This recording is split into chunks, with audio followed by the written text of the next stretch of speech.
سرکاری اہلکار دفتر کے اس سویپر سے، اس کلرک سے لے کے صدر تک، یہ ہمارا خون ہے، ہمارے رشتہ دار ہیں، ہمارے بھائی بہن ہیں.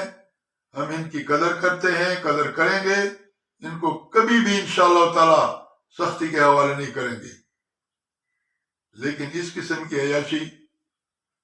کی گنجائش کہیں بھی نہیں ہے. اس کے بعد دوسرا، عمران صاحب نے یہ سٹیپ اٹھایا، لیکن ناتجربہ کاری کی بنا پر وہ ابھی قدم اٹھانے والا تھا کہ وہ بیک آؤٹ کر گیا، لہذا محل کے محل ادھر ہی رہے. اس کے بعد دوسرا آتا ہے کنوینس، سرکاری کنوینس. جیسے میں نے بھی عرض کیا کہ میں سرکاری افسروں کے خلاف نہیں ہوں، یہ مجھے بہت عزیز ہیں، یہ پڑھے لکھے لوگ ہیں، اور یہی ہیں جن پر ہم ڈیپینڈ کریں کہ میاں ملک کو چلاؤ. تو کنوینس، اب آج جب میں دیکھتا ہوں کہ ایک ڈائریکٹر تو کیا، میں آپ کو ایسے چھوٹے افسر بتاؤں گا اور ان کی سرکاری گاڑیاں بتاؤں گا کہ آپ خود رو پڑیں گے کہ بھائی چھوٹا افسر، سرکاری گاڑی کون سی ہے؟ ٹویوٹا کرولا نہیں ہے، وہ ایک ہے، وہ ذرا 2 سال پرانی، وہ بھی ساتھ ہے. دوسری ویگو آ گئی، مجھے تو پتہ نہیں ویگو کیا بلا ہے. سڑک پر دیکھتا ہوں ایک بڑی چیز ہے، لوگوں سے پوچھتا ہوں قیمت، کہتے ہیں حاجی صاحب یہ 60 70 80 لاکھ روپے کی گاڑی. او مائی گاڈ، 60 70 80 لاکھ روپے کی اتنی بڑی گاڑی یہ اہلکار چلاتا ہے، یہ رکھتا ہے. تو بھائی میرے، خدا کے لیے، رسول کے لیے، حکومت وقت کا فرض ہے کہ جلد بازی میں کچھ نہ کرے، لیکن مکمل طور پر پورے قوم کا ریکارڈ منگوا لے، تحصیل وائز، ڈسٹرکٹ وائز، کہ کون کیسی گاڑی رکھ رہا ہے، اس کا نام کیا ہے، ماڈل کیا ہے، اور قیمت کیا ہے، اور اس بندے کا عہدہ کیا ہے. یہ مفصل ریکارڈ پورے ملک کا آ جائے، جمع ہو جائے اسلام آباد میں. پھر اس کے بعد حکومت وقت اس کو اسٹڈی کر کے اس پر فیصلہ کر لے کہ اب ہم سرکاری کرنے تو دے نہیں، اس کے بغیر نہیں ہوتا کام. اب ہم ایسا ایک سسٹم بنائیں کہ تحصیل ہیڈ کوارٹر پہ اتنی بڑی گاڑی دے دو، کوسٹر نما، یہ آج کل جو ہم کہتے ہیں فلائنگ کوچ ہے، اس نما، کہ تاکہ اس تحصیل کے افسران جس محکمے کے بھی ہوں، سب اس میں تحصیل کے اندر، وہ ایک دفعہ سے دوسرا میٹنگ ہے، فلاں چیز ہے، فلاں سائٹ پہ چیکنگ کرنی ہے، وغیرہ وغیرہ، تو وہ مل کر سکے. اور آج کل جو میں نے دیکھا ہے، میں ایک جگہ رہتا ہوں کئی سالوں سے، میں دیکھ رہا ہوں جب بھی جاؤ صاحب نہیں، کدھر ہے صاحب؟ میٹنگ میں ہے. او بھائی، یہ روزانہ میٹنگ ہے، daily, every day. Meeting should be held once in a month, یا ایمرجنسی ہو تو پھر کرو، لیکن ایمرجنسی تو روز نہیں ہوتی ہے. لہٰذا یہ میٹنگ شیٹنگ کا سلسلہ بند ہونا چاہیے. 1 مہینے میں 1 میٹنگ، وہی کوسٹر، وہی فلائنگ کوچ پورے تحصیل کے سرکاری لوگوں کو ایک جمع کر دے گی. آپ یہ مجھے بتلائیے کہ اتنے بچے چھوٹے چھوٹے کدھر کے گھروں سے، کہاں سے وہ ان کو ایک پک اپ اٹھاتی ہے، بس اٹھاتی ہے، اس میں بھی جگہ نہیں ہوتی، کوئی لٹک رہا ہے تو کوئی ایک کے اوپر دوسرا بیٹھا ہوا ہے، اور اس کو لے جاتی ہے اور گھروں میں چھوڑتی ہے. تو جب وہاں پر یہ چیز ہو سکتی ہے تو کیا سرکاری اہلکار جو بڑے تعلیم یافتہ ہیں، میچور ہیں، بالغ ہیں ذہنی طور پر، کیا وہ اس ایک کوسٹر کو مینیج نہیں کر سکتے کہ اس ضلع کے اندر، اس شہر کے اندر ڈی سی صاحب نے ڈائریکٹر کو بلایا، ایکسین وابڈا کو بلایا، فلاں ڈاکٹر کو بلایا، فلاں اس کو بلایا،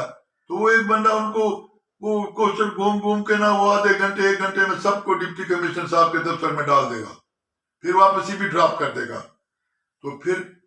کیا ضرورت ہے کہ جناب ہم میں سے ہر اہلکار ویگوز رکھے اور ملک کا بیڑا غرق ہو؟ ادھر سے فارن لونز ہمیں تنگ کر رہے ہیں، حکم ہو رہا ہے IMF سے بجلی مہنگی کر دو ورنہ میں تمہارے کو چوری سے یا سے نہیں ادھر سے ذبح کرنے آ رہا ہوں. اور ہم سلام کر کے اچھا بجلی مہنگی کرتا ہوں، تم فلانی جگہ کا پانی پیو، نہیں تو میں بھی تمہیں قتل کرنے آ رہا ہوں. یہ سلسلہ رک جائے گا، بند ہو جائے گا، اور ہم اس قابل ہوں گے کہ پیسے بچت کر کے ہم فارن کے قرضے اتار دیں۔ لہذا میری گزارش یہ ہے کہ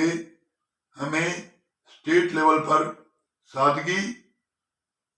اور عاجزی، کیونکہ اس طرح بڑی گاڑیوں میں گھومنا، بڑے بڑے دفاتر رکھنا، اس سے قدرتی طور پر بندے میں نخوت آتی ہے، فرونیت کا جذبہ ابھرتا ہے،